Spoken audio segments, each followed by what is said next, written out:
ओम शांति। आज के ईश्वरीय महावाक्य हैं, बाबा ने कहा, मीठे बच्चे, यह पुरुषोत्तम बनने का संगम युग है। इसमें कोई भी पाप कर्म नहीं करना है। प्रश्न है, संगम पर तुम बच्चे सबसे बड़ा पुण्य कौन सा करते हो? उत्तर में बाबा ने कहा, स्वयं को बाप के हवाले कर देना अर्थात संपूर्ण स्वाहा हो जाना, यह है सबसे बड़ा पुण्य। अभी तुम ममत्व मिटाते हो, बाल बच्चे घर बार सबको भूलते हो, यही तुम्हारा व्रत है। आप मुए मर गई दुनिया। अभी तुम विकारी संबंधों से मुक्त होते हो। गीत है, जले ना क्यों परवाना। ओम शांति। यह सब भक्ति मार्ग में बाप की महिमा करते हैं। यह है परवानों की समा के लिए महिमा। जबकि बाप आए हैं तो क्यों ना जीते जी उनके बन जाए।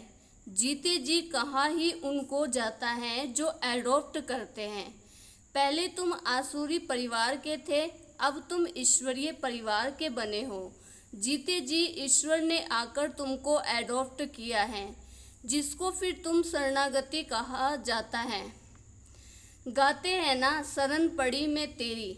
अब प्रभु की शरण तब पड़े जबकि वह आए, अपनी ताकत दिखाए, जलवा दिखाए। वही सर्वशक्तिवान है ना, बरोबर उसमें कशिश भी है ना। सब कुछ छुड़ा देते हैं। बरोबर जो बाप के बच्चे और बच्चियां बनते हैं, वह आसुरी संप्रदाय के संबंध से तंग हो जाते हैं। कहते हैं, बाबा कब यह संबंध छूटेंगे। यहाँ यह पुराना संबंध भूलना पड़ता है। आत्मा जब देह से अलग हो जाती है तो बंधन खल्लास हो जाते हैं। इस समय तुम जानते हो सबके लिए मौत है, और यह जो बंधन है यह सब है विकारी। अब बच्चे निर्विकारी संबंध चाहते हैं। निर्विकारी संबंध में थे, फिर विकारी संबंध में पड़े, फिर हमारा निर्विकारी संबंध होगा। यह बातें और किसी की बुद्धि में नहीं होती। बच्चे जानते हैं हम आसुरी बंधन से मुक्त होने का पुरुषार्थ कर रहे हैं। एक बाप से योग रखा जाता है, उस तरफ है एक रावण और इस तरफ है एक राम। यह बातें दुनिया नहीं जानती। कहते भी हैं राम राज्य चाहिए, परंतु सारी दुनिया रावण राज्य में है, यह कोई समझता नहीं है। राम राज्य में तो पवित्रता, सुख, शांति थी, वह अब नहीं है, परंतु जो कहते हैं उसको महसूस नहीं करते हैं। गाया भी जाता है, यह आत्माएं सब सीताएं हैं। एक सीता की बात नहीं, ना एक अर्जुन की, ना एक द्रौपदी की बात है, यह तो अनेकों की बात है। दृष्टांत एक का देते हैं, तुमको भी कहा जाता है तुम सब अर्जुन मिसल हो। तुम कहेंगे अर्जुन तो यह भागीरथ हो गया। बाप कहते हैं, मैं साधारण बूढ़े तन का यह रथ लेता हूँ। उन्होंने फिर चित्रों में घोड़े गाड़ी दिखाया है, इसको ज्ञान कहा जाता है। बच्चे समझते हैं यह शास्त्र आदि जो भी है सब भक्ति मार्ग के हैं। यह बातें कोई समझ ना सके जब तक 7 रोज समझने का कोर्स ना ले। भक्ति अलग है और ज्ञान भक्ति और वैराग्य कहते हैं ना। वास्तव में सन्यासियों का वैराग्य कोई सच्चा नहीं है। वह तो जंगल में जाकर फिर आए शहरों में निवास कर बड़े बड़े मकान आदि बनाते हैं। सिर्फ कहते हैं हमने घर बार छोड़ा है। तुम्हारा है सारी दुनिया से वैराग्य। यथार्थ बात यह है, वह है हद की बात। इसलिए उनको हठ योग, हद का वैराग्य कहा जाता है। तुम बच्चे जानते हो ये पुरानी दुनिया अब खत्म होनी है, इसलिए जरूर इससे वैराग्य आना चाहिए। बुद्धि भी कहती है, नया घर बनता है तो पुराने को तोड़ा जाता है। तुम जानते हो अभी तैयारी हो रही है। कलयुग के बाद फिर सतयुग जरूर आएगा। अभी यह है पुरुषोत्तम संगम युग। पुरुषोत्तम मास भी होता है।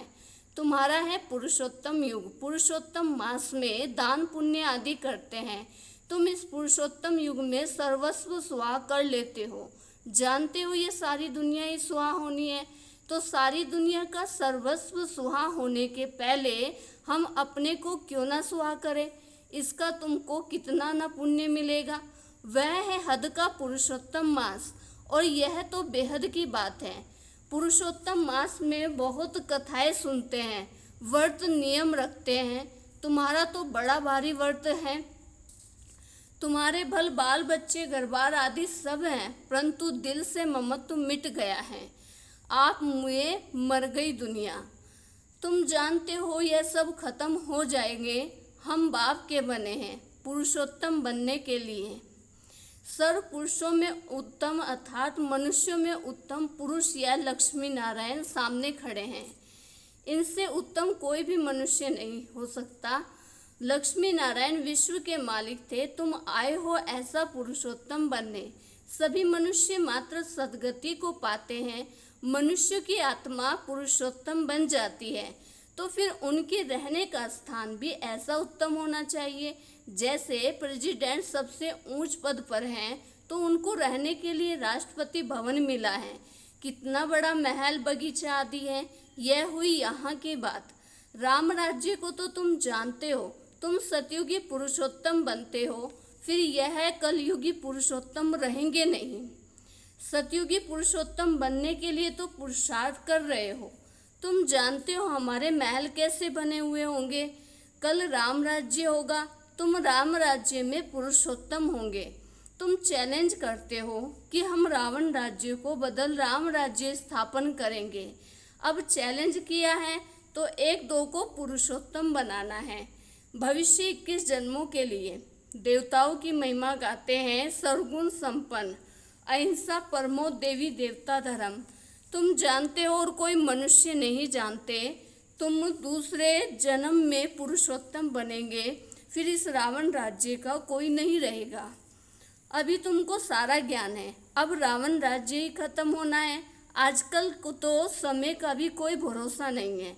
अकाले मृत्यु हो जाती है अथवा किसी की दुश्मनी हुई तो उड़ा देते हैं।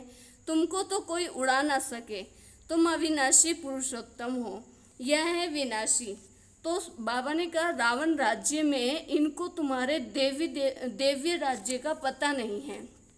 तुम जानते हो हम अपना देव्य स्वराज्य स्थापन कर रहे हैं श्रीमत पर। जिनकी पूजा होती है वह जरूर अच्छा कर्तव्य करके गए हैं, यह भी तुम जानते हो। देखो जगदम्बा की कितनी पूजा होती है।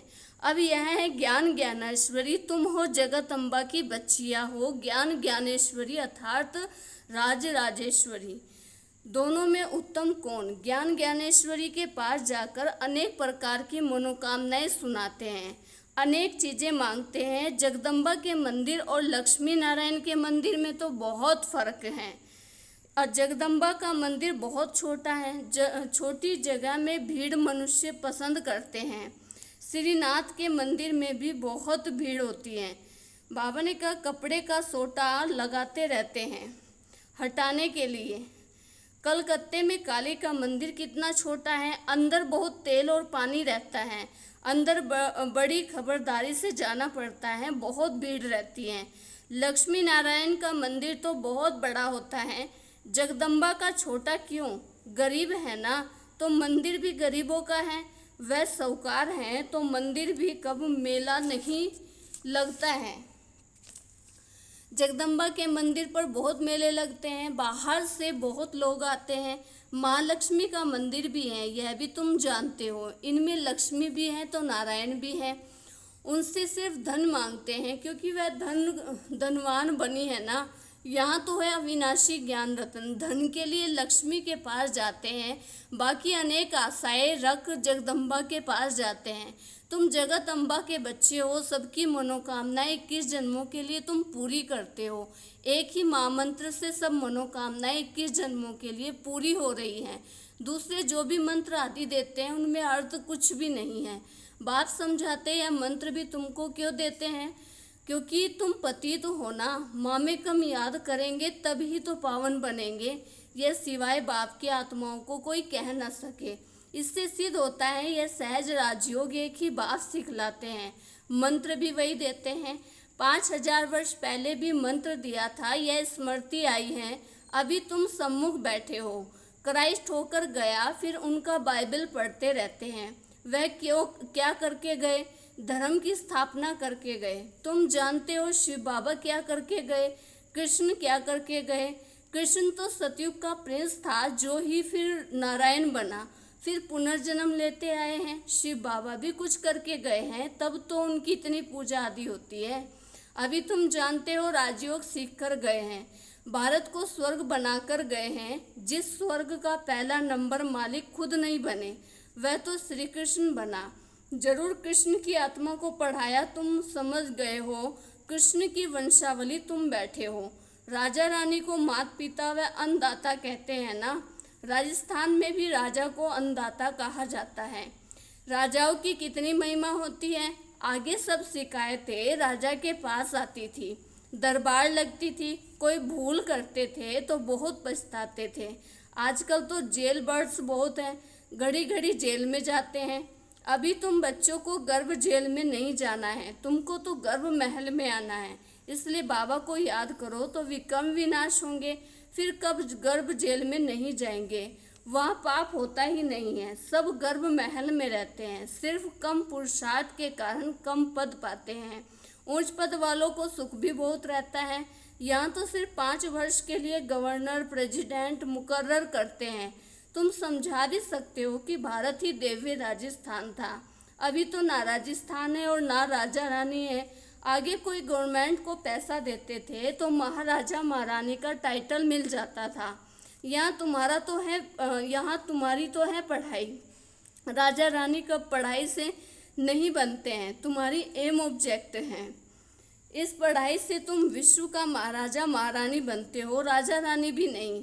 राजा रानी का टाइटल त्रेता से शुरू होता है। तुम अभी ज्ञान ज्ञानेश्वरी बनते हो, फिर राज राजेश्वरी बनेंगे। कौन बनाएंगे? ईश्वर। कैसे? राजयोग और ज्ञान से। राजाई के लिए बाप को याद करते हैं। बाप तुमको स्वर्ग का मालिक बनाते हैं। यह तो बहुत सहज है ना। हेवन स्थापन करने वाला है ही गॉड फादर। हेवन में तो हेवन की स्थापना नहीं करेंगे ना, जरूर उन्हों को संगम पर पद मिलता है, इसलिए उनको स्वावना कल्याणकारी संगम युग कहा जाता है। बाप कितना बच्चों का कल्याण करते हैं, जो स्वर्ग का मालिक बनाते हैं। कहते भी हैं कि परम पिता परमात्मा नई दुनिया रचते हैं, परंतु उनमें कौन राज्य करते हैं यह किसी को पता नहीं है। तुम समझते हो राम राज्य किसको कहा जाता है? उन्होंने तो राम राज्य को लाखों वर्ष दे दिए हैं, कलयुग को 40,000 वर्ष दे दिए हैं। तो बाप कहते हैं मैं आता हूँ संगम पर, आकर ब्रह्मा द्वारा विष्णुपुरी की स्थापना करता हूँ। सत्यनारायण की कथा भी यह है। सतयुग में तुम लक्ष्मी नारायण सर्वगुण संपन्न बनते हो, फिर कला कम होती जाती है। नया झाड़ तब कहा जाता है जबकि स्थापना होती है। नया मकान बनता है तो फिर नया कहेंगे। तुम भी सतयुग में आएंगे तो नई राजधानी होगी, फिर कला कम होती जाती है। स्थापना यहाँ होती है। यह वंडरफुल बातें कोई की बुद्धि में नहीं है। तो बाप ने समझाया है कि सभी आत्माओं के लिए यह युग है पुरुषोत्तम बनने का। जीवन मुक्ति को पुरुषोत्तम कहा जाता है, जीवन बंद को पुरुषोत्तम नहीं कहेंगे। इस समय सब जीवन बंद में हैं और बाप आकर सबको जीवन मुक्त बनाते हैं। तुम आधा कल्प जीवन मुक्त होंगे, फिर जीवन बंद। यह तुम समझते हो। तुम्हारा व्रत नियम क्या है? बाबा ने आकर व्रत रखवाया है, खान पान की बात नहीं है। सब कुछ करो, सिर्फ एक तो बाप को याद करो और पवित्र बनो। पुरुषोत्तम मास में बहुत करके पवित्र भी रहते होंगे। वास्तव में इस पुरुषोत्तम युग का मान है तो तुमको कितनी खुशी, कितना नशा होना चाहिए। अब तुमको कोई पाप कर्म नहीं होना चाहिए, क्योंकि तुम पुरुषोत्तम बन रहे हो। अच्छा, मीठे मीठे सिकिलदे बच्चों प्रति माता पिता बाप दादा का याद प्यार और गुड मॉर्निंग। रूहानी बाप की रूहानी बच्चों को नमस्ते। हम रूहानी बच्चों की रूहानी बाप दादा को नमस्ते नमस्ते, गुड मॉर्निंग बाबा, ओम शांति। धारणा के लिए मुख्य सार है। नंबर 1, इस पुरुषोत्तम युग में जीवन मुक्त बनने के लिए पुण्य कर्म करने हैं, पवित्र जरूर रहना है। घर बार आदि सब होते, दिल से ममत्व मिटा देना है। नंबर 2 है श्रीमत पर अपने तन मन धन से दिव्य राज्य स्थापन करना है, पुरुषोत्तम बनने की सेवा करनी है। वरदान है ऑलमाइटी बाप की अथॉरिटी से हर कार्य को सहज करने वाले सदा अटल निश्चय बुद्धि भव। ऑलमाइटी बाप की अथॉरिटी से हर कार्य को सहज करने वाले सदा अटल निश्चय बुद्धि भव। हम सबसे श्रेष्ठ ऑलमाइटी बाप की अथॉरिटी से सब कार्य करने वाले हैं। यह इतना अटल निश्चय हो जो कोई टाल ना सके। इससे कितनी भी कोई बड़ा कार्य करते हो तो सहज अनुभव करेंगे। जैसे आजकल साइंस ने ऐसी मशीनरी तैयार की है जो कोई भी प्रश्नों का उत्तर सहज ही मिल जाता है, दिमाग चलाने से छूट जाते हैं।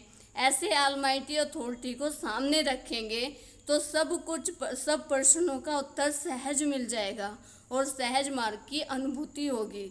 स्लोगन है, एकाग्रता की शक्ति परवश स्थिति को भी परिवर्तन कर देती है। एकाग्रता की शक्ति परवश स्थिति को भी परिवर्तन कर देती है। ओम शांति।